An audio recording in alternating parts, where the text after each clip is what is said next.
अस्सलाम वालेकुम गाइस, बिल्कुल ये बात सही है कि चाइनीज़ जो हैं वो जो चाइना के साथ रहते हैं। अगर कोई चाइनीज़ अमेरिका में रह रहा है या यूरोप में रह रहा है या मिडिल ईस्ट में रह रहा है, वो अपने आप को चाइनीज़ कहलवाते हैं, अमेरिकन नहीं कहलाता। इवन अगर उसके पास अमेरिकन पासपोर्ट है, ये उनके अंदर एक चीज़, उनके अंदर एक नस्ल परस्ती है, एक नेशनलिज्म है जो बाकियों में इतनी नहीं है। तो ये ज़रूर है, यूनिटी वाली बात है। क्यों? उसकी वजह है ना, वो बड़े डिफरेंट है। आप देखो उनका कल्चर बाकी पूरी दुनिया से बड़ा डिफरेंट है। यूरोपियन अमेरिका में फिट हो जाएगा, अमेरिकन यूरोप में फिट हो जाएगा, टर्किश भी अमेरिका में फिट हो जाएगा, ठीक है, वो भी बर्गर खा लेगा, बर्गर में पैटी होती है। लेकिन Chinese food, Chinese culture, Chinese tradition, Chinese clothes, उठना बैठना, मेंटालिटी, सोच बहुत ही मुख्तलिफ है। सबसे बड़ी बात, उनकी जो लैंग्वेज है वो बहुत ही मुख्तलिफ है। तो वो बहुत ही हट के है ना, इतना आसान नहीं है। अगर आप उनके जाविये से सोचो, जेलिन करना किसी कम्युनिटी में, सोसाइटी में, उनके लिए इतना आसान नहीं है। इसलिए उनमें नेशनलिज्म बहुत है। वो ना चाह के भी इकट्ठे हो जाते हैं, वो ना चाह के भी एक ही जगह रहना शुरू हो जाते हैं। गल्फ में भी जो मेरे भाई बहन यहाँ पे हैं, जो सुन रहे हैं, जो रहते हैं, वो जानते हैं कि जिस एक एरिया में ये लोग आके रहने लग जाते हैं ना, उस एरिया में ज्यादा होने लग जाते हैं। तो ये एक नेचुरल फिनोमिना है। लेकिन इसका मतलब ये नहीं है भाई कि इकट्ठे होने से और इस चीज होने से जो एक कैपिटलिस्टिक कुव्वत और कैपिटलिस्टिक ताकत और कैपिटलिस्टिक लॉबी दुनिया की अमेरिका ने बना के रखी है और उसको सालों साल से चला रही है, डेकेड्स ऑफ डिस्ट्रक्शन उससे कर रही है और डेकेड्स ऑफ प्रोग्रेस भी कर रही है। जरूरी नहीं है कि वो इससे मात खा जाए। इनकी ये जो कौमियत है या इनकी जो नेशनलिज्म है, भाई हर कॉन्फ्लिक्ट हल हो। मेरी तो यही दुआ होती है, हर कॉन्फ्लिक्ट हल हो। मेरी तो यही हमेशा है कि भाई मैं नहीं चाहता कि इस तरह कॉन्फ्लिक्ट बढ़े।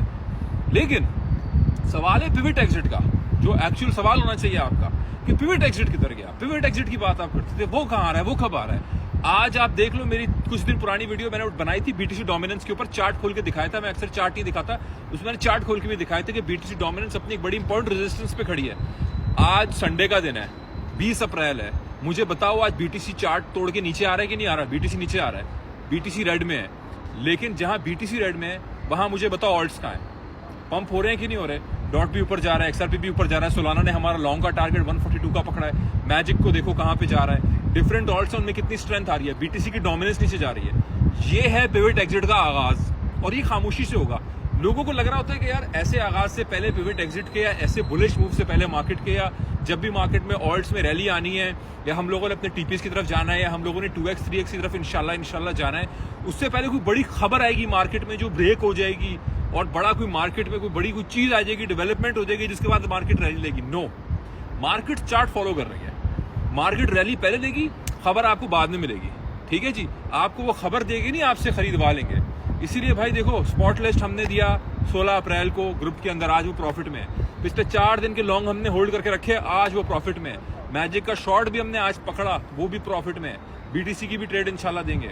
हम चार्ट फॉलो कर रहे हैं क्योंकि इस वक्त चाहे तुम टिकटॉक स्क्रॉल करो, चाहे सोशल मीडिया स्क्रॉल करो, या चाहे तुम न्यूज देखो, तुम्हें अब भर के एनालिसिस नजर आएंगे लोगों के, भर के एनालिसिस नजर आएंगे लोगों के। आप लोगों को रिसेशन के ऊपर, मार्केट के ऊपर, मार्केट के ब्रेक होने के ऊपर, नैस्डैक के ऊपर, स्टॉक के ऊपर, एसएनपी के ऊपर। ये जो नॉइज वाली सिचुएशन है ना, जब मार्केट में इस हद तक का नॉइज क्रिएट हुआ है ना, वहां पे आपको सब कुछ सुनना बंद करना पड़ता है। और सब कुछ सुन के बंद करके आपको चार्ट खोल के उन चार्ट्स को बहुत ही सिंप्लीफाइड वे में एनालाइज करके अपना एक्शन लेना होता है। और ये वो टाइम होता है जिसमें मार्केट में वॉल्यूम बहुत सिवियरली स्टक होता है, मूव नहीं हो रहा होता।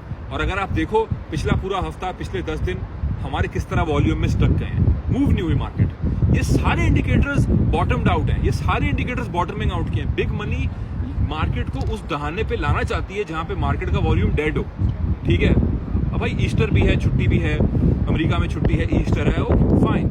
लेकिन इतना वॉल्यूम लो होना, ये हमारा एक एबनॉर्मल बिहेवियर था मार्केट का। अगेन भाई, ये जो टैरिफ का सारा सीन है, मैंने कल की वीडियो में आपको ये बताया कि ये सिवाय बार्गेनिंग चिप के और कुछ भी नहीं था, और बार्गेनिंग चिप के और कुछ भी नहीं है। और ये इसी तरह चीन को और बाकी ममालिकों को अपनी जो ट्रेड डोमिनेंस है अमेरिका की, उसको अगले डेकेड्स के लिए कायम करने के लिए उन्होंने इतना बड़ा रिस्क सिचुएशन लिया, और इतना बड़ा रिस्क सिचुएशन लेके मार्केट्स को उन्होंने तोड़ा। क्यों? क्योंकि उन्होंने अपनी डोमिनेंस को कायम करना है। एक रेट कट होगा, एक रेट कट मार्केट्स पंप। ये स्टॉक मार्केट के गिरने से और इनके गिरने से इन लोगों को फर्क नहीं पड़ता, क्योंकि ये मार्केट्स रिएक्टिव है। एक अच्छी 2 खबरें अच्छी दे दो, ये मार्केट्स ऊपर चली जाएंगी। तो ये मार्केट्स एक्चुअल जो इकोनॉमिक सिचुएशन है उसको बिल्कुल रिफ्लेक्ट नहीं करती। ये तो एक रिएक्टिव, हाइपर रिएक्टिव मार्केट्स हैं, चाहे वो आपकी नैस्डैक हो, चाहे वो स्टॉक्स हो, या चाहे आपकी रिस्क एसेट्स की कोई भी मार्केट हो, हाइपर रिएक्टिव मार्केट्स हैं। तो इसलिए ये जो इकोनॉमिस्ट्स हैं या फेड है या ट्रंप है या एडमिनिस्ट्रेशन है या जो लोग टैरिफ लगा रहे हैं, मैनेज कर रहे हैं, या चीन हो, वो इन चीज़ों को नहीं देख रहा। वो देख रहे हैं सिर्फ और सिर्फ कि बार्गेनिंग चिप किसके पास जाएगी, डेकेड्स की। और मैं बता रहा हूँ आपको, मेरा अपना पर्सनल एनालिसिस है, अमेरिका हिस्ट्री बनाने वाला है। ये चाइना को लाएगा टेबल पे, ये चाइना को अपनी चीज़ों पे आमादा करेगा, एक बीच का रास्ता निकलेगा, और चाइना का जो अभी अकड़ बनी हुई है ना, उनका ये टूटेगा। आप देखो अभी, ये मेरा ये एनालिसिस है, मुझे ये लगता है। क्यों? क्योंकि बॉन्ड्स बेच रहा है वो बॉन्ड्स को बेच रहा है इस डेस्परेशन, और वो बॉन्ड्स को बेच के उसको लग रहा है वो अमेरिका को तोड़ देगा। एब्सोल्युटली नॉट यार। जिसके बॉन्ड खरीदे हैं उसी के बॉन्ड बेच के आप उसको कैसे तोड़ सकते हो? तो बिल्कुल गलत बात है ना। आपने रिजर्व उसके रखे हैं, उसको आप कैसे, ये तो आप अपने आप को बचाने के लिए कर रहे हो। तो ये मूव आउट ऑफ डेस्परेशन उनकी ऑलरेडी है। चाहे वो मुंह पे कुछ भी बोले मीडिया में कि भाई हम नहीं ये करेंगे और हम अकड़ेंगे और हम ये करेंगे, पीठ पीछे चीज़ें और होती हैं। आवाम को दिखाने के लिए चीज़ें और होती हैं, पीठ पीछे कमरे के अंदर बंद चीज़ें और होती हैं। तो इसी तरह हम लोगों को जो कमरे में बंद चीज़ें, हमने उनको फॉलो करना है जो चार्ट्स पे रिफ्लेक्ट हो रही होती हैं, उसी को देखते हुए एनालिसिस में देता आ रहा हूँ आपको साल।